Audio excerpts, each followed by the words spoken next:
বাচ্চা ছেলের চোখ একটা অলরেডি নষ্টের পথে, ডাক্তার বলছে যে এটা দিয়ে কাজ হবে না, তাকে আমরা হচ্ছে হায়ার চিকিৎসার জন্য ঢাকায় পাঠিয়ে দিয়েছি। এই যে এতগুলো পুলিশ এখানে, তাদের উচিত ছিল কি? তাদের উচিত ছিল ওদেরকে প্রতিহত করা, কিন্তু তারা এইখানে এসে আমাদেরকে আটকায় দিচ্ছে। আমাদের যারা ভাই ব্রাদাররা ওখানে যারা আহত হয়েছে তাদেরকে দেখতে যাওয়া তো আমাদের দায়িত্ব, এবং আমরা অবশ্যই দেখতে যাবো এবং আইনি ব্যবস্থা নেব। সবচেয়ে গুরুত্বপূর্ণ যে কথা, এই যে এত পুলিশ, শত পুলিশ এখানে, কিন্তু দেখেন আজকে প্রায় 24 ঘন্টা পার হয়ে যাচ্ছে, এখন পর্যন্ত একজনকে গ্রেফতার করতে পারেনি। Optical brighter photo catalyst active granule সমৃদ্ধ বসুন্ধরা পাওয়ার ওয়াশ, ঝলমলে কাপড়ে ফুরফুরে মন।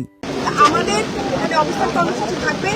আমরা বলেছি যে আমরা থানায় যাব, মামলা দিব, মামলা দিয়ে আমরা চলে আসবো। কিন্তু সেই মামলা দেওয়ার যে একটা একটা টোটালি ছাড়া চলে, ঠিক আছে, আমরা তো মামলা দিতে পারি। এবং আমরা এটাও বলেছি যে আমরা 4-5 জনও যেতে রাজি, কিন্তু সেটাও ওনারা রাজি হচ্ছেন না, আমাদেরকে যেতে দিচ্ছেন না। অথচ ওই পাশে তারপর দেশীয় অস্ত্র সহ ওনারা দাঁড়িয়ে আছে।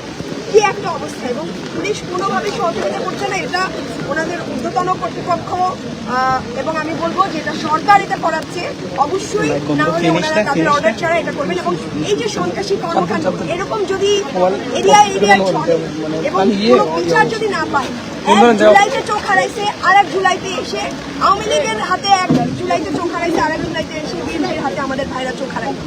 এইভাবে তো একটা দেশ চলতে পারে না। এইখানে সুরাহা করে তারপর আমরা যাবো।